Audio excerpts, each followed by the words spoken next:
Students, SEO कभी भी अकेले काम नहीं करती। ये मेरा भी मानना है और ये बहुत सारे लोग जानते हैं कि एसईओ को एक अच्छी एसईओ करने का मतलब ये है कि आपकी वेबसाइट भी अच्छी होनी चाहिए, और अच्छी वेबसाइट का मतलब ये है कि आपके अच्छा डिज़ाइन भी होना चाहिए और अच्छी डेवलपमेंट भी होनी चाहिए। सो अगर आपको ये लगे कि स्टूडेंट एसईओ जो है वो अकेले काम करेगा, तो ऐसा मुमकिन नहीं है, क्योंकि हम पहले बात कर चुके हैं। और जैसे कि आप जानते हैं कि एसईओ में मुख्तलिफ पहलू हैं, जिसको हम रैंकिंग फैक्टर्स बोलते हैं। उसमें ऑन पेज रैंकिंग फैक्टर्स भी हैं, उसमें ऑफ पेज रैंकिंग फैक्टर्स भी हैं, और फिर उसमें टेक्निकल रैंकिंग फैक्टर्स भी आते हैं। तो ये वो रैंकिंग फैक्टर्स हैं जो मिलकर आपकी एसईओ को बेहतर करते हैं। सो एसईओ जो टेक्निक है, बेसिकली वो इन्हीं डिफरेंट चीज़ों का नाम है जो आप डिफरेंट एक्टिविटीज़ ये करते हैं, तो इससे एसईओ एक प्रोसेस पूरा कंप्लीट होता है। सो इस प्रोसेस को कंप्लीट करने के लिए सिर्फ एक बंदे की एफर्ट्स रिक्वायर्ड नहीं है। आप एक बंदा कर सकता है, लेकिन आपको नॉर्मली डिपेंडेंसी होती है, आपको कभी ना कभी रिलाय करना पड़ता है अच्छी वेबसाइट बनाने के लिए, अच्छी डेवलपमेंट बनाने के लिए। इस बात पे ज़रूर बहस हो सकती है कि एक बंदा जो एक अच्छा एसईओ भी है, वो अच्छा डेवलपर भी है और वो अच्छा डिज़ाइनर भी है, जो कि कदर मुमकिन नहीं है, लेकिन अगर वो ऐसा है तो कोई मसला नहीं है। लेकिन एसईओ बजाते खुद एक सर्विस अकेले चलना मुश्किल है। एसईओ की रिलायंस है डिज़ाइन और डेवलपमेंट के ऊपर। तो इन दोनों चीज़ों को मिलकर एसईओ को हेल्प की जा सकती है कि एसईओ बेहतर हो जाए। लेकिन इसमें एक चीज़ अंडरस्टैंड करना ज़रूरी है कि जब आप एसईओ कर रहे हैं तो आपका काम लॉन्ग टर्म है, आपने ज़्यादा देर तक और मुसलसल काम करना है। मेरा ये मानना है कि एसईओ का काम तब से स्टार्ट हो जाता है जब से आपने बिज़नेस करने का सोचा होता है, और एसईओ काम तब तक चलता है जब तक कि आपने बिज़नेस करने का इरादा रखा हुआ है। सो इसका मतलब ये हुआ कि अगर आपने एसईओ करनी है तो एसईओ तब तक चाहिए जब तक आपका बिज़नेस है। सो ये एक नेवर एंडिंग सर्विस है या नेवर एंडिंग प्रोसेस है जो आपको करते रहना है। क्यों? क्योंकि मार्केटिंग के बगैर आप एक्सपेक्ट नहीं कर सकते कि आपको सेल्स मिलेंगी और आपको लीड्स मिलेंगी।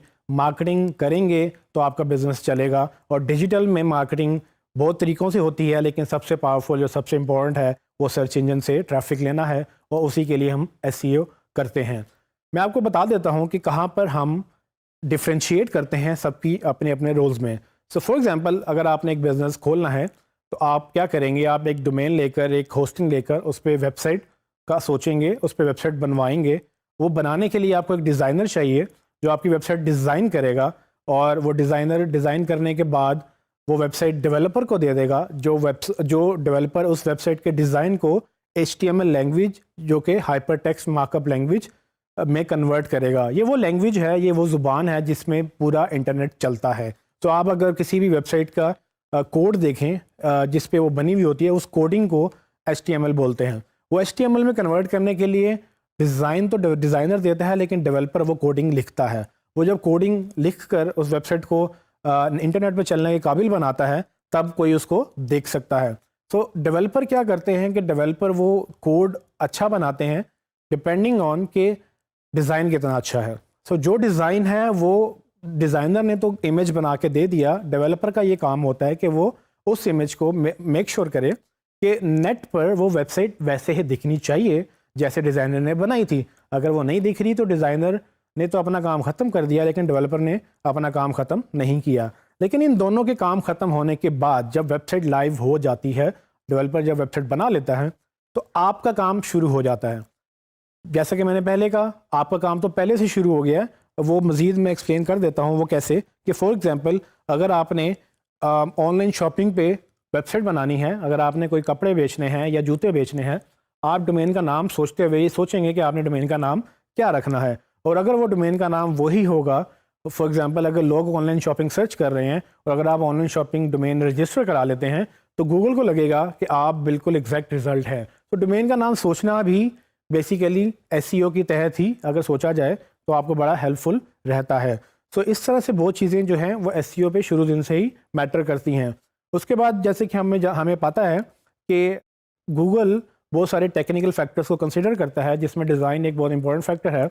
अगर आपका डिज़ाइन बहुत हैवी होगा, अगर डिज़ाइनर को ये नहीं पता कि वेबसाइट अगर हैवी होगी तो एसईओ अच्छी नहीं होगी, तो आपने डिज़ाइनर को ये बताना है कि वेबसाइट हैवी नहीं होनी चाहिए।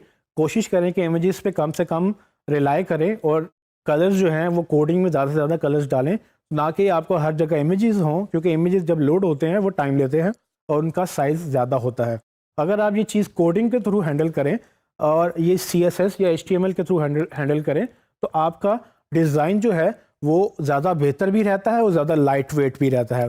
जैसे ही आपका डिज़ाइन लाइट वेट होता है वो गूगल फ्रेंडली हो जाता है, क्योंकि गूगल की एक बड़ी स्पेसिफिक रिक्वायरमेंट है कि आपकी वेबसाइट स्पीड ऑप्टिमाइज होनी चाहिए और इसका बहुत ज़्यादा इन्हिसार वेबसाइट के साइज़ के ऊपर होता है, जो कि डिज़ाइनर कंट्रोल करता है। Same goes for the developer.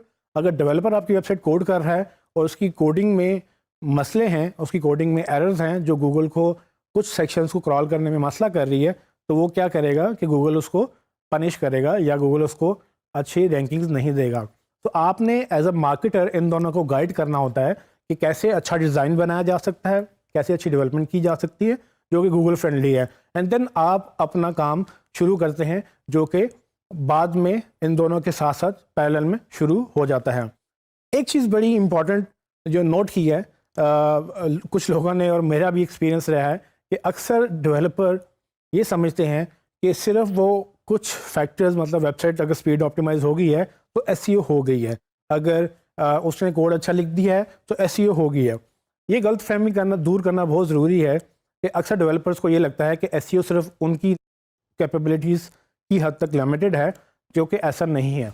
SEO एक बड़ा लंबा प्रोसेस है और एक अच्छा डेवलपर एक अच्छी एसईओ कर सकता है, लेकिन डेवलपर जो काम करते हैं एसईओ सिर्फ उस हद तक महदूद नहीं है। एसईओ में एक लॉन्ग टर्म प्रोसेस इन्वॉल्व है जो बाद में मार्केटर्स को हैंडल करना होता है, उसमें कीवर्ड रिसर्च इन्वॉल्व है, उसमें आर्टिकल राइटिंग है, उसमें मुख्तलिफ चीज़ें हैं। सो कुछ लोगों को, कुछ डेवलपर्स को ये गलतफहमी ज़रूर होती है और अक्सर वो एतराज़ भी करते हैं कि जी हमने तो एसईओ कर दी है। वो बात कुछ हद तक ठीक करते हैं कि वो एसईओ फ्रेंडली वेबसाइट तो बना सकते हैं, लेकिन सिर्फ एसईओ फ्रेंडली वेबसाइट बनाने का काम ही नहीं है, इसको मज़ीद चलाना भी है, इसके मज़ीद पूरी एक प्रोसेस है जो कि उनको शायद नहीं पता होता। और यही वजह है कि हमें ये अंडरस्टैंड करना है कि कहाँ पर डिज़ाइनर की जॉब शुरू होती है, कहाँ उसकी जॉब ख़त्म होती है, कहाँ डेवलपर की जॉब शुरू होती है, कहाँ उसकी जॉब ख़त्म होती है, और कहाँ एसईओ प्रोफेशनल की जॉब शुरू होती है, जो कि मैंने बताया कि शुरू से लेकर और एंड तक जब तक बिज़नेस एग्जिस्ट करेगा, ये आपकी सारी की सारी रिस्पॉन्सिबिलिटी एक अच्छे एसईओ के ऊपर होती है, जिसमें अगर गूगल पे रैंक करना है तो वो मुसलसल कोशिश करेगा कि वेबसाइट गूगल फ्रेंडली रहे।